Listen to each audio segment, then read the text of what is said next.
Hi, it's Deborah Poneman, founder of Yes to Success seminars, where we share knowledge and tools for you to live your ultimate life. And today I'm going to be talking about one of my favorite subjects, being perfect. Now, according to Brene Brown, author of several New York Times bestsellers, including Daring Greatly, Braving the Wilderness, and of course, The Gifts of Imperfection, the definition of perfectionism goes something like perfectionism is a self-destructive and addictive belief system that fuels the thought, if I look perfect, live perfectly, and do everything perfectly, I can avoid or at least minimize the painful feelings of shame, judgment, and blame. And then Brene goes on to explain that perfectionism is self-destructive simply because there is no such thing as perfect. Perfection is an unattainable goal and is in fact really only about perception. We want to be perceived as perfect, but it's unattainable because it doesn't exist. And there's no way to control other people's perception of you, regardless of how much time and energy you spend trying. And perfectionism is addictive because when we experience being judged or blamed or feeling shame, we often believe it's because we weren't perfect enough. So rather than question the source of the judgment or the faulty logic of perfectionism, we become even more committed to our mission of living, looking, and doing everything exactly right. So how do we overcome perfectionism? Well, first of all, we need to be able to acknowledge our vulnerabilities and practice self-compassion. When we become more loving and compassionate with ourselves, and we begin to practice what Brene calls shame resilience, we can begin embracing our imperfections. And it's in the process of embracing our imperfections that we find our truest gifts, as well as create our most meaningful connections and also our deepest relationships.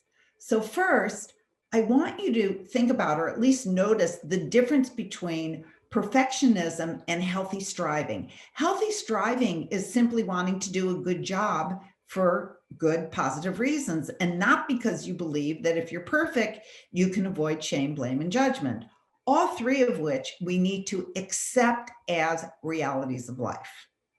So when you find yourself, for example, rewriting the report or the speech for the fourth or fifth or sixth time, ask yourself, am I just wanting to do a good job, or am I trying to be perfect in order to avoid shame, blame, or judgment? In other words, God forbid somebody thinking that I'm less than perfect, okay? And be honest with yourself. And if the answer is the latter, stop and accept good enough. Just do it, as hard as it is. Or, I know this is going to be even harder, ask for help. It's that simple. You can, at that moment, also remind yourself that perfectionism or perfection doesn't exist.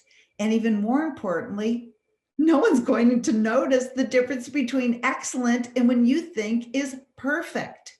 Okay? You can also remind yourself that the time and the energy it takes to go from excellent to unattainably perfect is just not worth your health or your relationships, like your time with your kids or your partner who would love to have that half hour with you.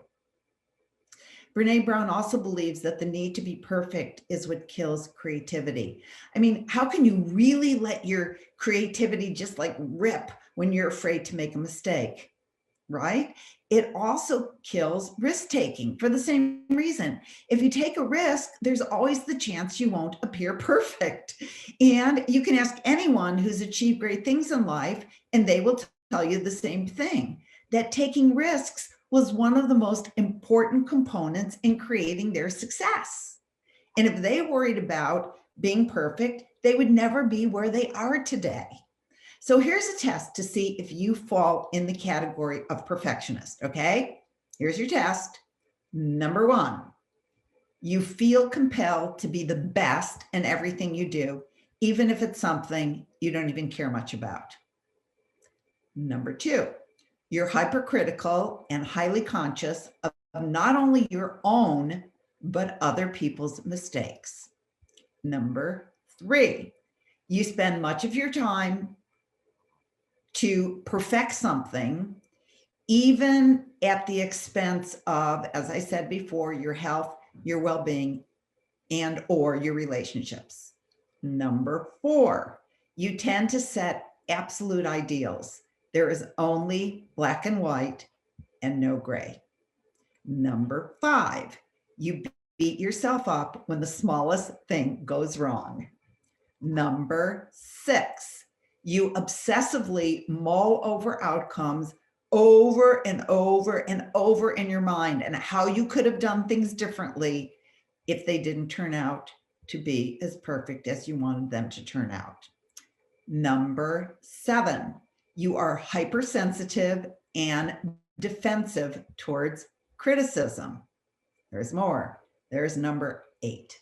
You are so obsessed about achieving your goal that you seldom, if ever, enjoy or maybe even notice the journey. So if you find yourself on that list, I invite you to let go of the need to be perfect and maybe just for 1 week, you don't have to do it for the rest of your life, just 1 week, try on my suggestions. Stop and accept good enough or ask for help and remind yourself that perfection doesn't exist. And even more importantly, no one is going to notice the difference between excellent and what you think is perfect. And when you notice yourself going from excellent to unattainably perfect, just stop and go ask your kids if they want to play a game, or go walk your dog, or go ask your partner if they'd like to have a glass of wine, or just have a talk, or just take a walk with the dog, or do something you've been putting off just for yourself, like maybe watching that Netflix show that everyone is talking about and you've just been too busy trying to be perfect to watch.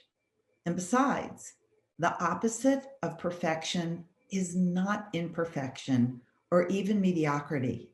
The opposite of perfection is reality. So I send you my love and I wish you true and balanced success.